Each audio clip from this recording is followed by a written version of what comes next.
Hello बच्चों, स्वागत है आपका अपने चैनल एसआरएस लर्निंग में। बेटा ये आपकी विज्ञान की 8th क्लास की बेटा वर्कशीट है, जिसकी कार्यपत्रक का जो हमारा नंबर है वो है 1515 और जो हमारी तिथि है वो है 20 नवंबर 2020। इसमें बच्चों हमारा चैप्टर जो है धातु और अधातु चल रहा है और आज हम क्या है अधातु के रासायनिक गुण के बारे में समझेंगे और उसको पढ़ेंगे। तो हम शुरू करते हैं कि आज हम अधातु के रासायनिक गुणों के बारे में जानेंगे। पहला क्या है कि ऑक्सीजन के साथ अभिक्रिया किसकी, अधातु की। ये जब जो भी इसमें अभिक्रिया होगी वो क्या है, हम क्या है अधातु की किसी न किसी से करवाएंगे। अब क्या है हम ऑक्सीजन से अभिक्रिया करवा रहे हैं अधातु की। तो अधातु ऑक्सीजन से अभिक्रिया कर अधातु ऑक्साइड बनाता है। क्या बनाता है? अधातु ऑक्साइड। जैसे अधातु, जब ये कोई भी अधातु हो सकती है, जब ये मिलती है, ये कार्बन भी हो सकती है, ये सल्फर भी हो सकती है।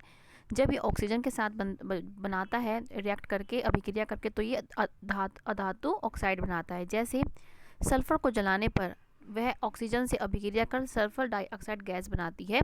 जैसे ये देखो, सल्फर क्या ऑक्सीजन के साथ मिलकर क्या बना, सल्फर डाइऑक्साइड, और जिसका सूत्र भी क्या SO2।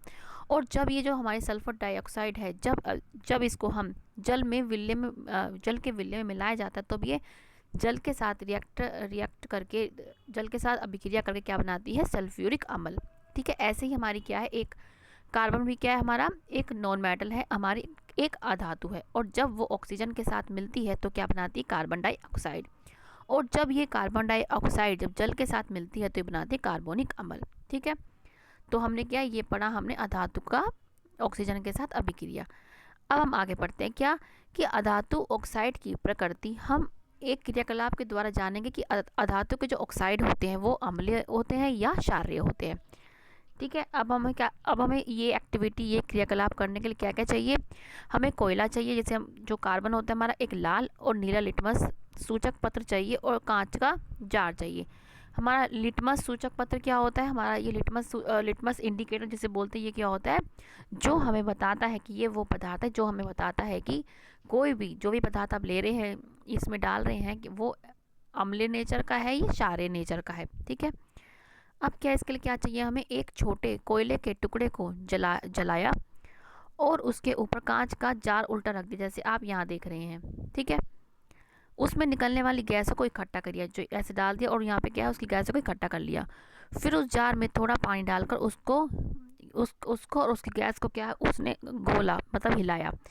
मिश्रण को थोड़ी देर तक हिलाया और नीले और लाल लिटमस पेपर से उसको क्या है टेस्ट किया, जो हमारा ये जो मिश्रण बना है हमारा।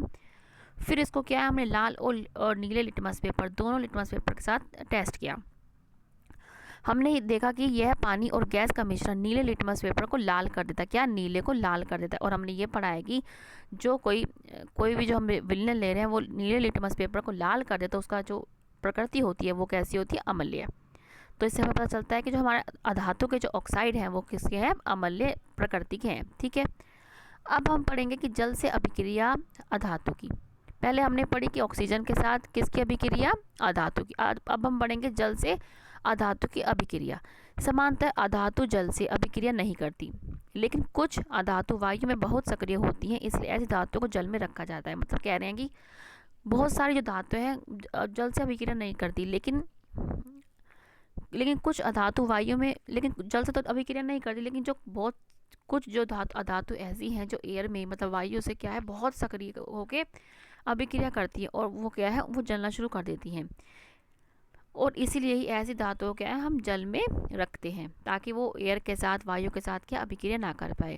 इसका उदाहरण है कि फास्फोरस एक बहुत ही सक्रिय अधातु है। वायु में खुला रखने पर यह आग पकड़ लेती है। फास्फोरस से वायुमंडलीय ऑक्सीजन का संपर्क ना हो, इसलिए ही इसे क्या है जल में रखा जाता है। ठीक है, अब हमने पढ़ा कि जल से अभिक्रिया। अब हम पढ़ेंगे अम्लों से अधातु की क्या है अभिक्रिया। समानतः अधातु अम्लों से अभिक्रिया नहीं करती। अधातु की क्षारीय से अभिक्रिया बहुत जटिल होती है, मतलब बहुत ही मुश्किल से होती है, किससे, क्षारीय से। और कुछ अधातु के नाम है हमारे सल्फर, कोयला, कार्बन, ऑक्सीजन, नाइट्रोजन और आयोडीन। ठीक है बच्चों, तो हमने क्या है अधातु के हमने रासायनिक गुण पढ़े, हमने पूरी वर्कशीट को है समझ लिया। अब हम क्वेश्चन करते हैं। हमारा फर्स्ट क्वेश्चन है कि समानतः पाए जाने वाली 4 अधातुओं के नाम लिखे। कौन कौन सी हमारी ये रही, ये हमारा फर्स्ट क्वेश्चन। यहाँ से आप लिख लो कि सल्फर, कोयला, ऑक्सीजन, नाइट्रोजन, आयोडीन क्या है, 4 धातु के नाम है जो समानता पाई जाती हैं। अब है फॉस्फोरस। दूसरा क्वेश्चन क्या है कि फॉस्फोरस अधातु को पानी में क्यों रखा जाता है, हमने अभी समझा, ये आपका सेकंड क्वेश्चन है। क्यों? क्योंकि ये बहुत सक्रिय अधातु होती है, वायु में खुला रखने पर ये आग पकड़ लेती है। फॉस्फोरस से वायुमंडलीय ऑक्सीजन का संपर्क ना हो, इसलिए इसे हम क्या रखते हैं, हम जल में रखते हैं। ये हमारा बेटा सेकंड क्वेश्चन है, यहाँ से आप अपना सेकंड क्वेश्चन लिख लें। अब क्या है थर्ड क्वेश्चन, अधातु ऑक्साइड की प्रकृति कैसी होती है, हमने अभी पढ़ा कैसी होती है, अम्लीय। कैसी होती है, अम्लीय। जैसे हमने ऊपर भी पढ़ा था आपकी अधातु, क्या देखो ये हमने यहाँ भी पढ़ा था ना, कैसी होती है, ये रहा अधातु ऑक्साइड की प्रकृति कैसी होती है, अम्लीय। ठीक है, तो हम यहाँ पे क्या लिख देंगे, अम्लीय।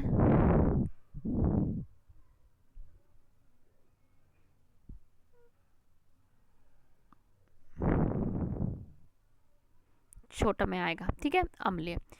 पे हमारा निम्न कथनों को सही या गलत बताना है हमें। अधातु अम्लों से तीव्र गति से अभिक्रियाशील करती है, तो गलत है, क्योंकि हमने यहाँ क्या पढ़ा था कि अधातु जो है अम्लों से अभिक्रिया नहीं करते, तो ये जो हमारा ये जो कथन है ये गलत है। दूसरा क्या है कि अधातुओं की क्षारीयों से अभिक्रिया जटिल होती है, ये बिल्कुल सही है, क्योंकि हमने यहाँ अभी पढ़ा था। ठीक है, तो हमारा पहला कथन गलत है और दूसरा कथन सही है।